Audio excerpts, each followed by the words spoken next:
على أمور الدنيا والدين. صلى الله على سيدنا محمد خاتم النبيين وعلى آله وأصحابه أجمعين ومن تبعهم بإحسان إلى يوم الدين.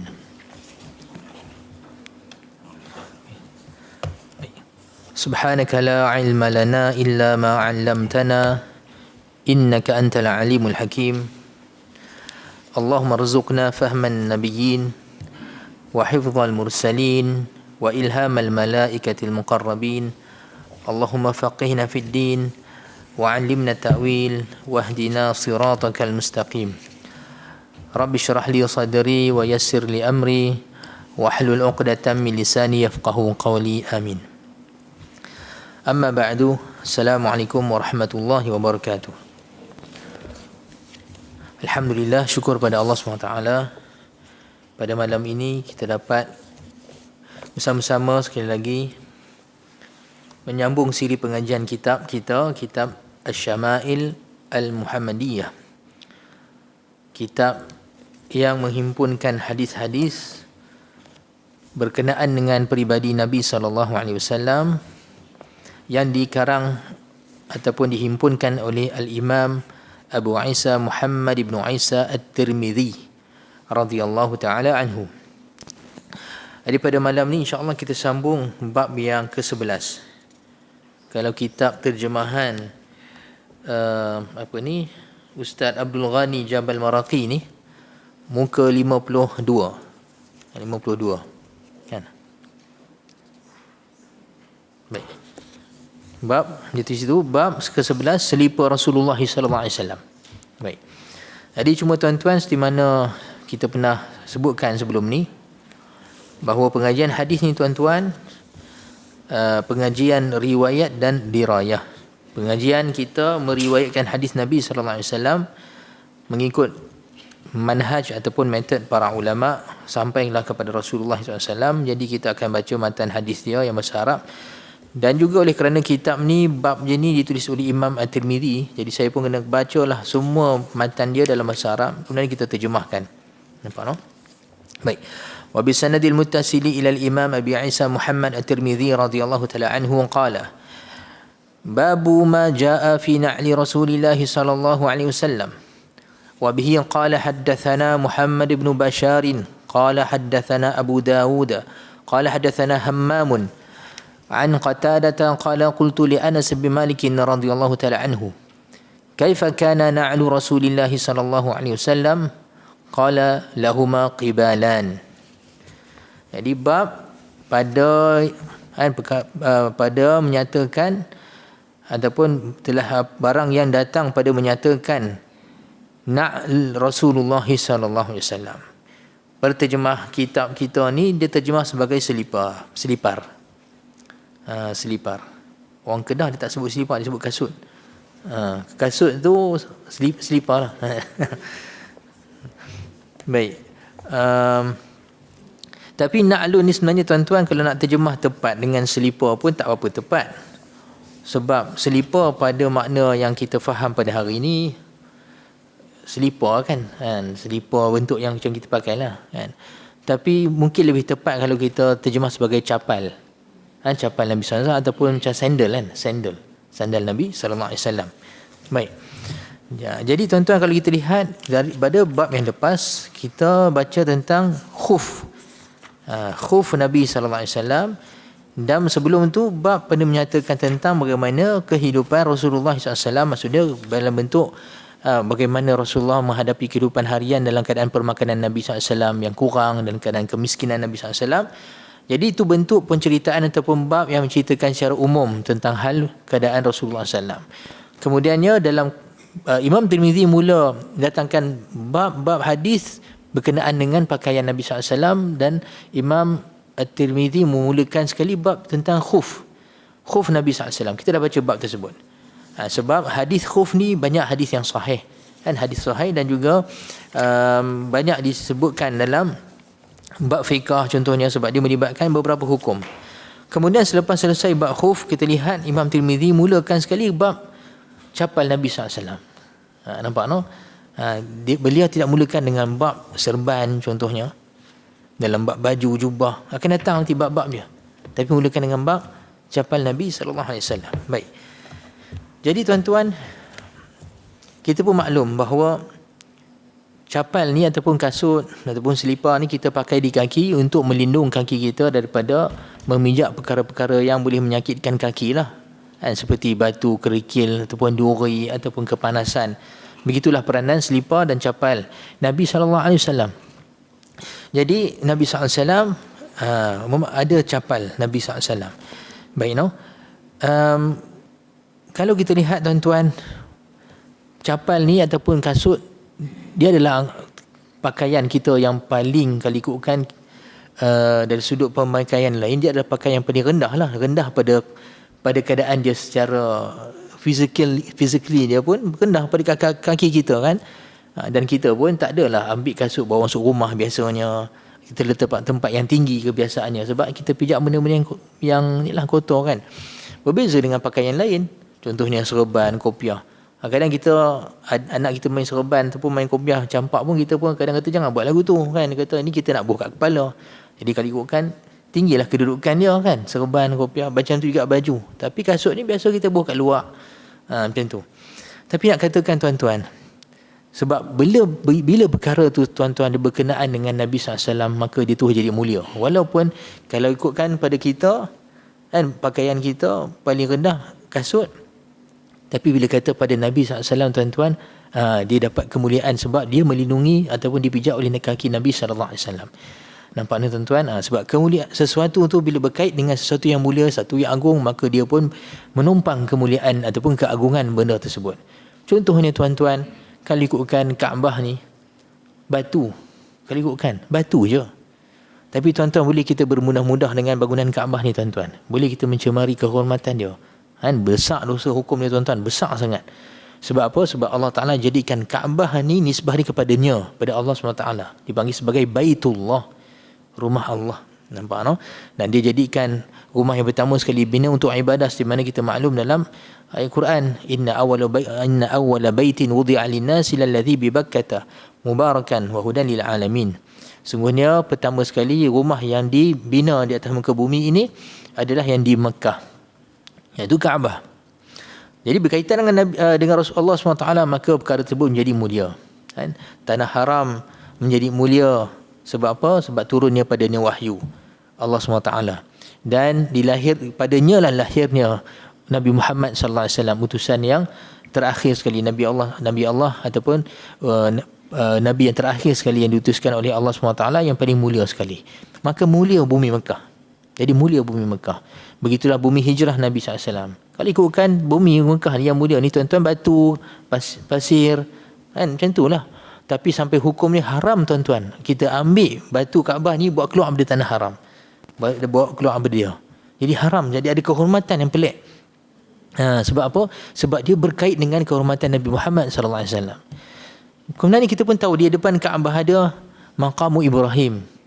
Allah Ta'ala sambil sebut maqam Ibrahim ni tuan-tuan dalam Quran. Ayat yang kita baca tadi kan, inna awwala baitin wudi'a lin-nasi alladhi bi Bakkah mubarakan hudan lil alamin fi ayatun bayyinatun maqamu Ibrahim. Pada Kaabah ni ataupun pada Masjidil Haram ni ada satu ayat tanda kebesaran Allah Ta'ala yang jelas, iaitu maqam Ibrahim. Tapi apa dia maqam Ibrahim? Sebenarnya batu.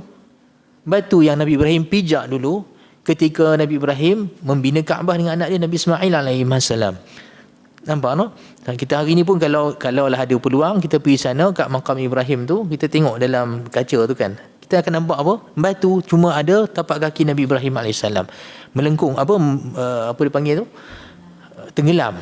Tenggelam kan, kesan tapak kaki Nabi Ibrahim AS. Di sana ada riwayat bahawa batu ni jadi macam lift tuan-tuan. Dia boleh dia naik turun masa Nabi Ibrahim buah batu kat Kaabah tu, ada beberapa riwayat. Tapi nak kata asal batu, tapi batu ni jadi mulia tuan-tuan, sampai jadi salah satu tanda kebesaran Allah Ta'ala. Sampaikan kita disunatkan selepas tawaf, kita solat sunat tawaf, paling afdal kat mana? Dekat belakang makam Ibrahim tu. Tapi lah ni tuan-tuan, tak digalakkan buat lah tuan-tuan. Kita pun tahu kan makam Ibrahim tu duduk tengah orang tawaf. Kita pulun juga nak solat kat belakang tu, memang kita saja cek pasal lah. Jangan salahkan orang lah kalau orang pijak kita. Sebab itulah sekarang ni dia buatkan satu kawasan, buat tadi tip tu kan, buat belakang sikit. Sekurang-kurangnya kita menghadap jugalah kawasan tu, sebab kawasan tu paling afdal sekali solat sunat tawaf. Tapi kita lihat asal benda yang batu, asal benda yang kadang-kadang benda biasa, tapi bila berkait dengan seorang yang agung ataupun seorang yang diagungkan oleh Allah SWT, maka dia sekalipun terpalit sekali keagungan tersebut. Macam batu Nabi Ibrahim tadi kan. Kalau kita lihat dalam ayat Quran, nampak no? Kita ayat Quran kisah Nabi Yusuf AS dalam surah Yusuf. Yusuf dan surah Yusuf AS, kita pun tahu ayah Nabi Yusuf Nabi Yaqub, yang mana pada akhir surah tersebut cerita Nabi Yaqub ni jadi buta sebab terlalu banyak menangis kesedihan kehilangan Nabi Yusuf AS, sampai putih mata dia. Dan ketika mana Nabi Yusuf sudah terangkan kepada adik-beradik dia yang masa peringkat awal dia orang tak tahu itu Nabi Yusuf, dah jadi menteri ekonomi, nak bagi bantuan pada mereka, lain kali tahu juga kan, la anta kan, kata innaka la anta Yusuf, kamu ni rupanya Yusuf kan, dia kata ya, dia kata ana Yusuf wa hadha akhi, aku Yusuf dan ni saudaraku Bunyamin. Kemudian dia pun kata balik pada adik-beradik dia, balik bawa semua keluarga kita, bawa mai sini dan ambil apa dia, idhab biqamisi hadha, pergi dengan baju aku ni. Dia kata walqihi ala wajhi abi yati basirah, baling campakkan atau letakkan muka ayah aku ni, akan kembali penglihatan dia. Nampak no? Nak katakan kalau ikutkan Nabi Yusuf boleh doa, ya Allah sembuhkanlah Nabi aku, ayah aku. Tapi nak kata ada kesan daripada kaitan dengan mana benda-benda yang asal dia baju, asal dia komis, baju, kain. Tapi ada kesan daripada keberkatan, sebab apa? Bersentuh dengan tubuh Nabi alaihissalam, Nabi Yusuf alaihissalam. Nampak no? Sampai ada keberkatan menyembuhkan mata Nabi Yaqub alaihissalam. Begitulah tuan-tuan, apa saja berkaitan dengan para nabi, apatah lagi Sayyidul Anbiya, Nabi Muhammad sallallahu alaihi wasallam, penghulu segala nabi. Jadi apa yang berkaitan dengan Nabi sallallahu alaihi wasallam semua jadi mulia. Jadi sebab itulah tuan-tuan nak menunjukkan pada kita, nak tekankan hatta kasut Nabi sallallahu alaihi wasallam tuan-tuan, yang kita biasanya kasut ni bukan tempat yang kita muliakan lah, barangan kita. Kita pun biasa tak bawa masuk rumah, duduk kat luar. Kita tak bagi anak kita main pegang-pegang macam tu. Tapi yang kata kalau berkait dengan Nabi sallallahu alaihi wasallam tuan-tuan, dia bukan macam kasut kita. Nampak no? Bukan macam kasut kita. Sebab tu tuan-tuan, kalau kita baca hadis, malah dalam Sahih Bukhari ada banyak cerita tentang kasut Nabi. Kasut Nabi tuan-tuan bukan sebarang orang boleh tolong pegang. Kita lihat Nabi SAW mengkhususkan beberapa sahabat saja tukang pegang kasut Nabi SAW. Dan terkenal Sayyidina Abdullah bin Mas'ud, sahibun alai Rasulillah dipanggil. Abdullah bin Mas'ud digelar sebagai tukang simpan atau tukang pegang kasut capal Nabi SAW. Dan terkenal Sayyidina Abdullah bin Mas'ud berbangga dengan perkara tersebut dan yang akan letak dekat lengan dia. Abdullah bin Mas'ud ni tuan-tuan, seperti mana disebutkan dalam riwayat-riwayat hadis, beliau seorang badan yang kecil halus orang dia. Tapi ikut Nabi SAW, kerap ikut Nabi. Dan Nabi SAW bagi dia beberapa kelebihan dalam dia boleh masuk bilik Nabi ataupun mudahlah. Orang kata orang lain kadang-kadang bukan senang boleh jumpa Rasulullah, tapi Sayyidina Abdullah bin Mas'ud ni Rasulullah bagi bila nak masuk jumpa Nabi senang. Dan dia pegang dia, kalau Rasulullah SAW musafir, kadang-kadang Rasulullah SAW ada hajat sekian-sekian, jadi Abdullah bin Mas'ud ni lah tukang pegang kasut Nabi SAW, dan dia akan letak dekat lengan dia, sarung kat lengan dia, sebab dia kecil orang dia. Nampak no? Sampaikan setengah ulama mengatakan terkenal dengan dia bau harum berkat dengan pegang kasut Nabi SAW tuan-tuan. Nampak? Dan di sana ada satu hadis sahih juga diriwayatkan oleh Imam Bukhari, kisah Rasulullah SAW satu hari beritahu panggil Abu Hurairah radhiyallahu anhu. Sayyidina Rasulullah SAW kata pada Abu Hurairah, ya Abu Hurairah, wahai Abu Hurairah, ambil capal aku ni, pegang. Dia kata bawa jalan, siapa saja kamu jumpa, kamu cakap. Rasulullah SAW bersabda, yang mafhumnya, barang siapa yang menyebut la ilaha illallah dan mati, maka bagi khabar gembira pada dia syurga. Jadi Abu Hurairah seronok sangat, berita yang besar. Sebab para sahabat tuan-tuan, insan manusia yang paling takut akan azab Allah dan juga keadaan diri yang tak selamat pada hari akhirat. Lebih takut bila kita jauh para sahabat. Walaupun mereka ni insan-insan yang Rasulullah beritahu dah kadang, kamu ada syurga, wajib syurga. Tapi mereka cukup takut. Jadi bila Sayyidina Abu Hurairah radhiyallahu anhu ni, Rasulullah SAW kata lagu tu, dia seronok. Dia kata, aku nak pergi bagi khabar gembira ni pada orang lain. Rasulullah kata, pergi, bawa kasut aku ni, bukti memang betul aku yang cakap. Nampak tuan-tuan? Rasulullah pegangkan, suruh Abu Hurairah pegang kasut Nabi SAW, kan capal Nabi. Jadi Abu Hurairah pergi dalam keadaan bergembira ni. Tapi jumpa, first kali jumpa siapa? Sayyidina Umar. Kan Sayyidina Umar nampak Rasulullah, Abu Hurairah pegang kasut Nabi. Apa ni wahai Abu Hurairah, dia kata. Ni capal Nabi SAW. Rasulullah bagi aku. Kan suruh pesan pada aku, kata siapa saja yang aku jumpa, kata pada dia, siapa yang mati dan kata la ilaha illallah, maka bagi khabar gembira pada syurga. Sayyidina Umar dengar tu terus dia tolak dada Abu Hurairah sampai dia kata apa, hatta waqa'tu ala usti, sampai aku jatuh terduduk atas punggung aku. Nak kata tuan-tuan, sakit kot Sayyidina Umar tolak Abu Hurairah ni sampai kawan teriak, nangis. Kan? Dia kata, Sayyidina Umar kata jangan buat lagu tu. Subhanallah, padahal Rasulullah yang suruh ni. Jadi Sayyidina Abu Hurairah balik jumpa Rasulullah SAW, kena menangis. Dia kata, apa saya wahai Abu Hurairah? Dia pun cerita, aku nak buatlah seperti mana yang Rasulullah suruh. Dia kata, tiba Umar dia pergi tolak aku sampai aku jatuh, sampai dia kata jangan buat. Lepas tu Sayyidina Umar datang kat Rasulullah. Dia kata, wahai Umar, apakah kau buat begitu? Dia kata, ya wahai Rasulullah, jangan buat macam tu. Dia kata, janganlah bagi senang-senang beritahu orang siapa yang cakap la ilaha illallah mati masuk syurga. Sebab aku takut mereka semua nanti akan falyattakilu. Pakat semua nanti tak nak amal. Dan dengar la ilaha illallah, pakat tak nak amal. Jadi Rasulullah kata, fa'idzan, kalau macam tu tak apalah, biar pergi, jangan cakap. Nampak no tuan-tuan, hadis ni memanglah perlukan penjelasan yang panjang. Kalau kita bincang, panjang pembincangan dia. Nampak no? Persoalan kita akan banyak, biar betul Sayyidina Umar sampai langgar pesanan Rasulullah. Banyak cerita lah, tapi nak ceritakan tuan-tuan, apa rahsia Rasulullah suruh pegang kasut, suruh Abu Hurairah pegang capal Nabi SAW. Semua ada makna dia tuan-tuan. Ada, bukan saja-saja. Sebab itulah Imam At-Tirmidzi sini letakkan bab khas cerita tentang capal Nabi SAW. Sebab tu tuan-tuan, subhanallah, para ulama dulu hatta ada di kalangan mereka yang tulis qasidah, syair memuji capal Nabi SAW. Sebab seorang ulama mengatakan, ramai ulama yang menulis syair tersebut tuan-tuan, sebab menceritakan bahawa walaupun dia capal seperti mana kita sebutlah, tapi ni capal Rasulullah. Pertama ni dia lindung kaki sebaik-baik makhluk. Nampak tuan-tuan? Sekurang-kurangnya kita apa jasa kita? Sekurang capal ni jasa dia tuan-tuan, dia lindung kaki Nabi SAW, dia pijak duri dan sekian. Kemudian tuan-tuan, para ulama mengatakan bahawa dengan campal itulah Rasulullah SAW Mi'raj sampailah ke Sidratul Muntaha. Nampak tuan-tuan? Walaupun capal, tapi dia capai tempat yang kita tak capai.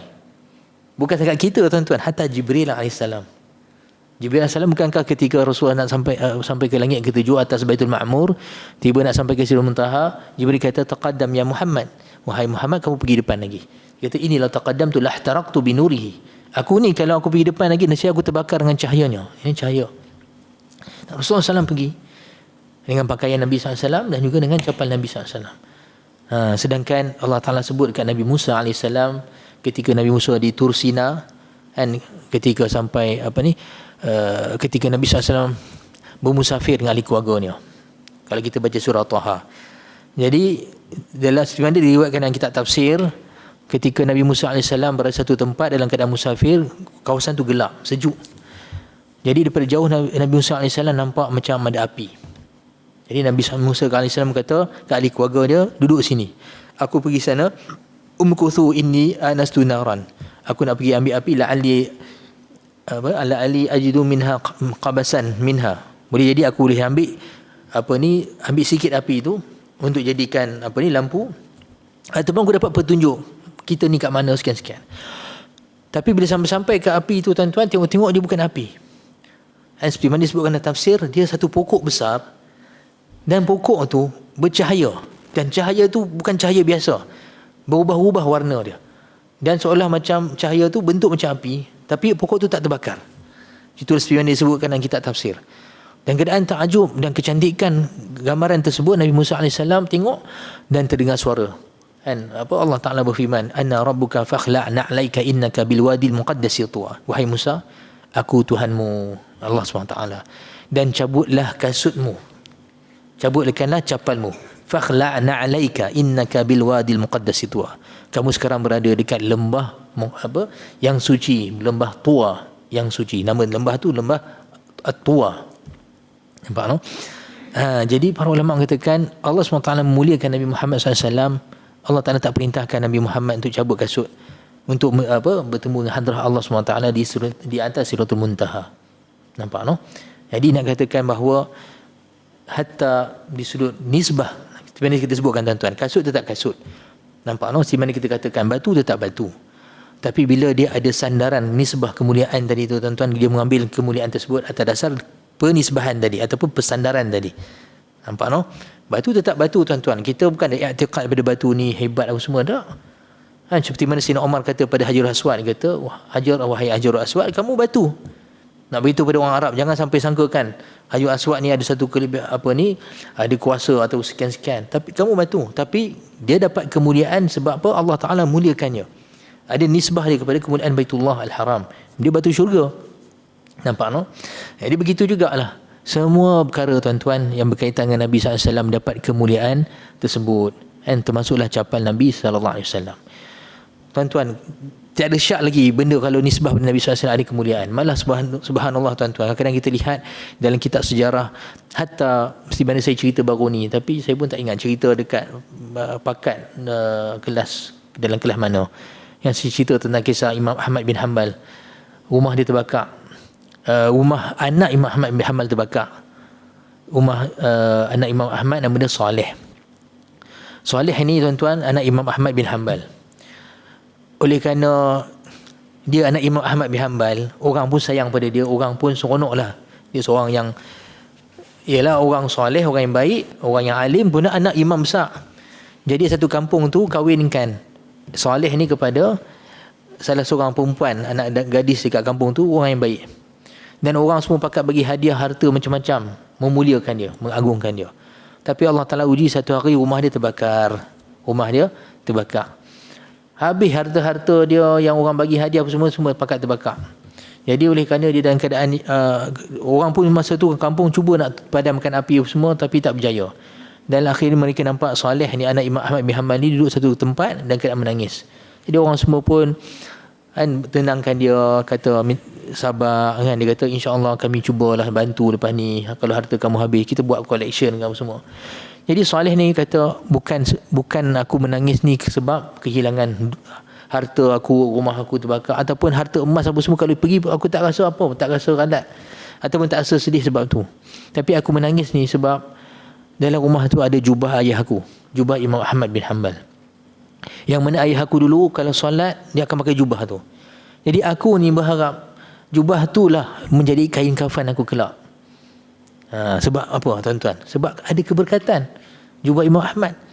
Jadi dia harap itulah, dia kata itu yang aku sedih sekarang ni, dah tak ada, terbakar lah kata. Habis. Jadi dia kata aku harap itulah jadi kain kafan aku. Tapi bila api dah padam tuan-tuan, memang rumah dia rentung lah. Rentung apa semua tak tinggal. Tapi subhanallah, tengok jubah Imam Ahmad tadi tu sikit pun tak ada apa-apa. Nampak tuan-tuan? Allah Ta'ala jadikan keberkatan. Pada asalnya benda tu jubah kain. Tapi jubah siapa tuan-tuan? Jubah Imam Ahmad. Orang soleh, imam sunnah. Macam itulah juga kisah Imam Asy-Syafi'i, ada semua. Imam Malik bin Anas, Syekh Abdul Qadir Jalani, kisah macam tu banyak. Jadi tak ada syak lagi tuan-tuan, apa saja berkaitan dengan Rasulullah SAW, Sayyidul Anbiya, bal Sayyidul Kaunain, bukan cakap penghulu para nabi, penghulu seluruh makhluk Allah SWT. Jadi apa saja berkaitan dengan Nabi SAW tuan-tuan mendapat kemuliaan tersebut. Sebab tu kita lihat dalam bab ni Imam Tirmizi datangkan hadis-hadis nak mengenangkan, nak mencerita kepada kita berkenaan dengan kasut Nabi ataupun capal Nabi SAW. Baik, hadis yang pertama kita baca tadi, maksud dia Imam Tirmizi riwayatkan hadis ni daripada guru beliau Muhammad bin Bashar. Dan Muhammad Bashar berkata, telah khabar pada aku Abu Dawud At-Tayalisi, telah berkata Abu Dawud telah berkata pada aku Hammam daripada Qatadah.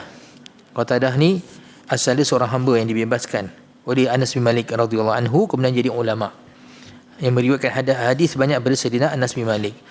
Jadi Qatadah ni bertanya kepada Anas bin Malik radhiyallahu anhu.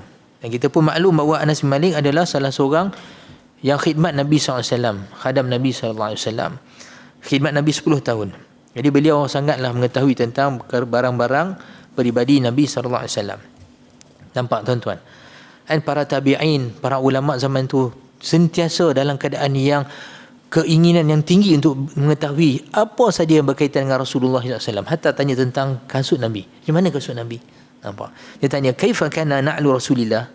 Bagaimana agaknya dulu? Dia kata apa? bagaimana selipar ataupun capal Rasulullah SAW? Jadi jawab Anas bin Malik radhiyallahu anhu, bagi keduanya ada dua qibal. Dia kata apa? Dia kata lahuma qibalan, ada dua qibal.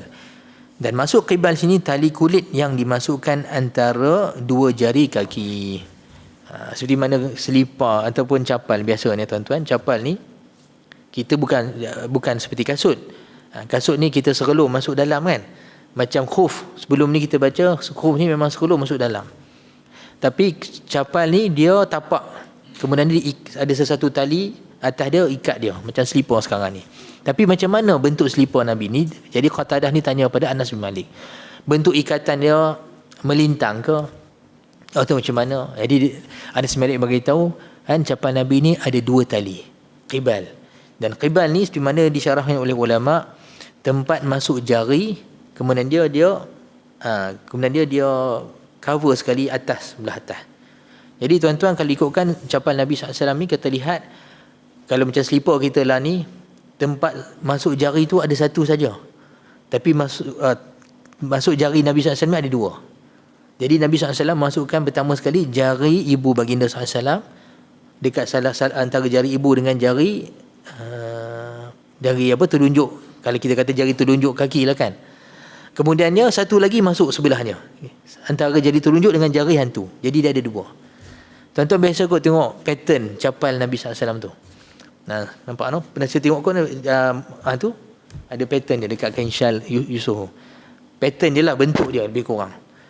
Dia bukan macam kita punya pattern sekarang ni, kita ada bentuk kiri kanan, melengkung macam ni. Itu selipar ataupun capal kita biasa buat hari ni. Tapi capal Nabi SAW kiri kanan tu pattern dia sama. Nampak no? Dia punya depan macam agak macam bentuk lidah, agak tajam sikit. Lepas tu tengah-tengah dia macam ramping sikit. Lepas tu ke belakang tu agak macam tu sikit, buka sikit. Kemudian dia ada muncung sikit ke hujung dia. Nampak no? Sebab capal Nabi SAW ni ada sampai hari ni disimpan dekat Museum Topkapi Turki. Antara barang yang disimpan oleh sampai hari ni lah kan, oleh wakaf-wakaf yang menyimpan barang-barang peninggalan Nabi SAW dan sahabat. Sebab barang-barang ni tuan-tuan, kalau kita baca hadis, barang-barang peninggalan Nabi SAW ni memang cukup dijaga pada zaman para sahabat. Kemudiannya begitulah para tabi'in, tabi'in. Sebab mereka orang yang paling mengagungkan Rasulullah SAW. Sehingga kan benda kecil-kecil kalau jumpa berkaitan Nabi SAW, mereka jaga. Termasuklah rambut Nabi SAW. Kita akan baca nanti hadis sebab rambut Rasulullah SAW, para sahabat jaga tuan-tuan. Jaga sungguh walaupun sehelai. Sampaikan Sayyidina Khalid bin Al-Walid pernah songkok beliau, kopiah beliau jatuh ketika peperang. Lepas tu sedangkan masa tu dia kena attack. Kalau ikutkan priority dia, keutamaan dia lawan dulu musuh ataupun pertahankan diri. Tapi dia bersungguh-sungguh untuk pergi ambil selamatkan kopiah dia. Sampaikan kawan-kawan dia cela perbuatan dia. Dia kata apa ni? Kopiah je kot. Dia kata sampai hang nak mengorbankan nyawa. Dia kata kau tak tahu, dalam kopiah ni lah ada rambut Rasulullah SAW. Aku jaga. Nampak? Bagaimana sayangnya Rasulullah SAW. Dan sana nanti kita akan baca hadis Sayyidina Abu Hurairah kata apa? La sya'atu Rasulillah sallallahu alaihi wasallam ahabu ila yamina kullu sufrin wa kullu abyadin aw asfarin aw kama qala.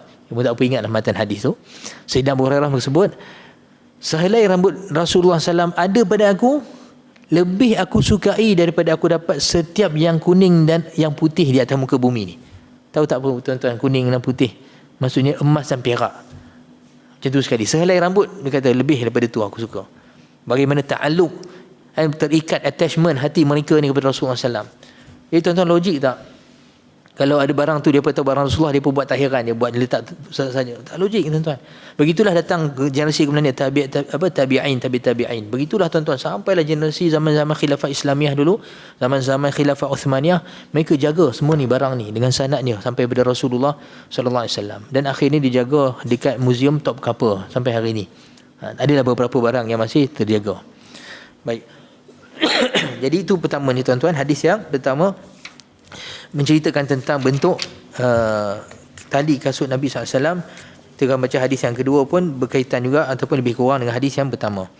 Qala hadatsana Abu Quraib Muhammad ibn al-Ala qala hadatsana Waqi'un an Sufyan an Khalid al-Hadza an Abdullah ibn al-Harith an Ibn Abbas radhiyallahu ta'ala anhuma qala kana li na'li Rasulillah sallallahu alaihi wasallam qibalan muthannan shirakuhuma. Maksud dia Imam Tirmizi sebut telah khabar pada aku Abu Quraib Muhammad ibn al-Ala. Kemudian dia berkata telah khabar pada aku Waqi' bin Jarrah, imam dekat Iraq. Kemudian Waqi' berkata telah khabar pada aku Sufyan, yakni Sufyan Ats-Tsauri, daripada Khalid Al-Hadza. Khalid Al-Hadza ni maksud dia tuan-tuan tukang kasut. Tukang kasut. Dia terkenal gelaran Khalid tukang kasut. Tapi ulama hadis ni tuan-tuan punyalah cermat sampai kaji tentang biografi perawi hadis ni, sampaikan depa dapati bahawa nama dia saja Al-Hadza tukang kasut, tapi dia bukan tukang kasut. Tapi dia dikatakan selalu duduk dekat pasar kasut zaman dia. Duduk di sana. Sampai dinisbahkan kepada tukang kasut. Ada laqab-laqab kat sini. Baik, daripada Abdullah bin Harith, daripada Sayyidina Abdullah bin Abbas radhiyallahu taala anhuma, sepupu Rasulullah sallallahu alaihi wasallam. Beliau berkata, menceritakan kan, apa dia sini, bagi selipar Rasulullah sallallahu alaihi wasallam, yang ini adalah bagi capal Nabi sallallahu alaihi wasallam, maksud dia dua qibal. Kemudian diterangkan di sini dua tali kulit yang dimasukkan antara jari kaki, dua jari kaki. Setiap talinya berpasangan. Setiap talinya berpasangan. Dia kata qibalan muthannan shirakuhuma. Maksudnya dua tali ini, supaya tak difahami salah, dia dua tu daripada depan sampailah ke belakang. Supaya orang tak salah faham, macam hari ni kita pakai kasut, belah atas kaki kita tu memang ada dua tali, tapi bertemu kemudian satu kat depan.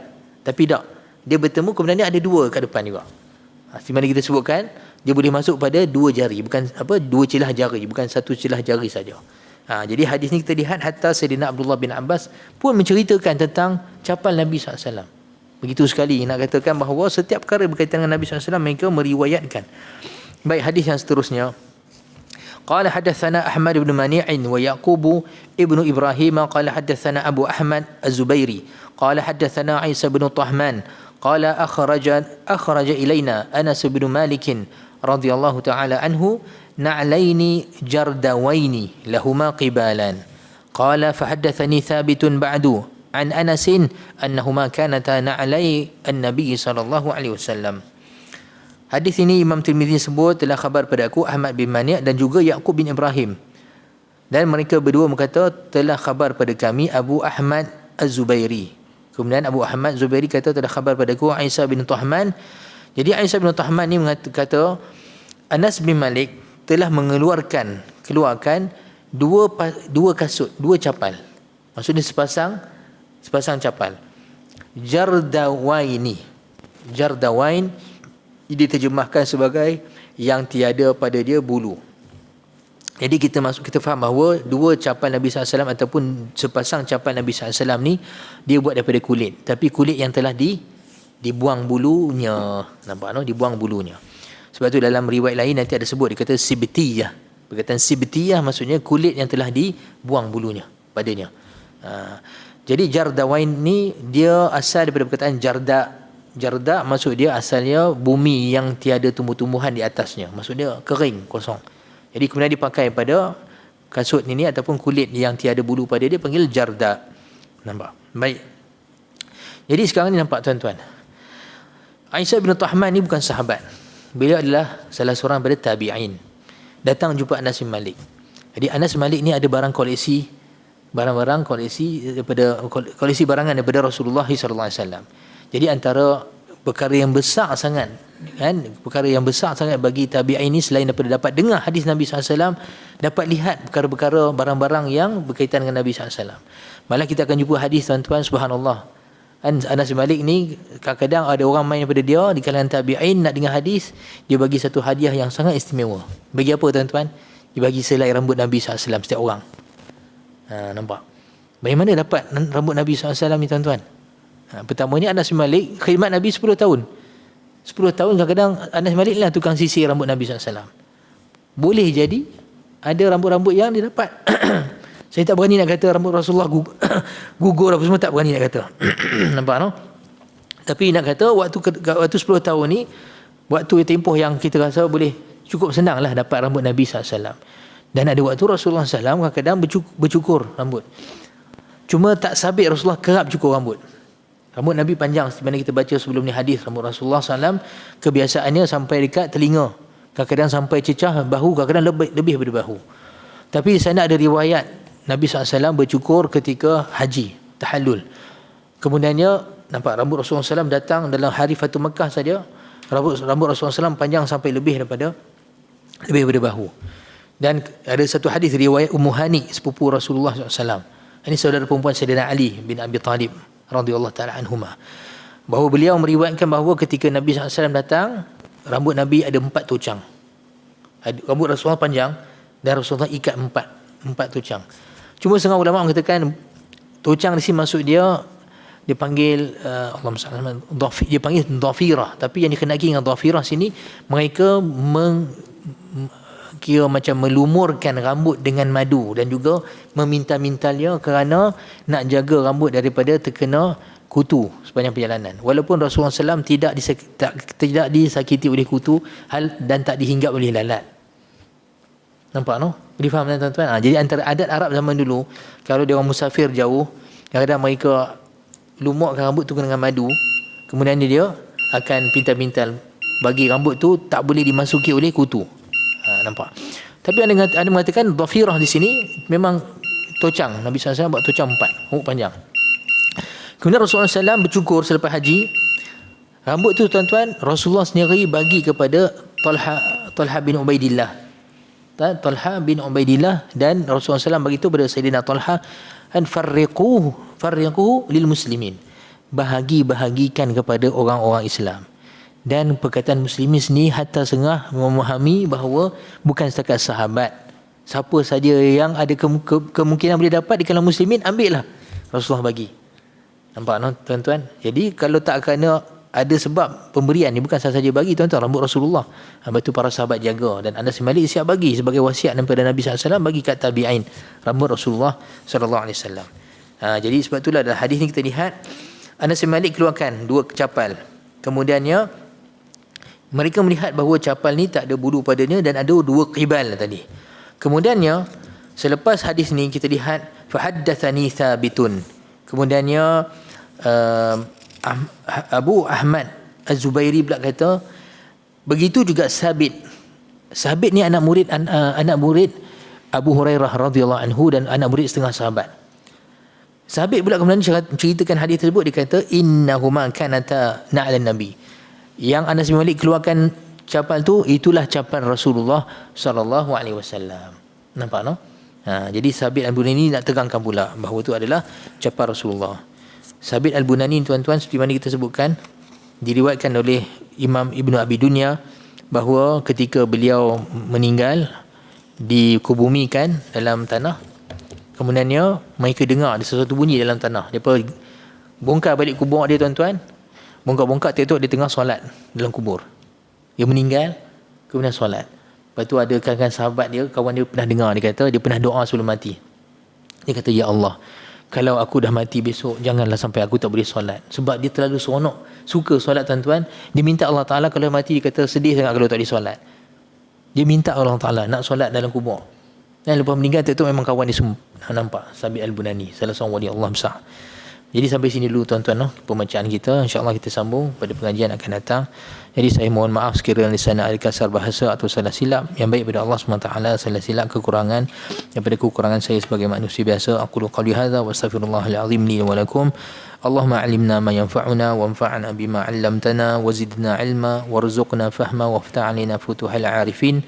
Allahumma waffiqna li ittiba'i sunnati nabiyyika Muhammadin sallallahu alaihi wasallam zahiran wa batinan qawlan wa fi'lan وعملا وامنن علينا محبته وبعثنا معه يوم القيامة ومع أصحابه وأهل بيته وسائر الصالحين يا رب العالمين وصلى الله على سيدنا محمد وعلى آله وصحبه وبارك وسلم الحمد لله رب العالمين.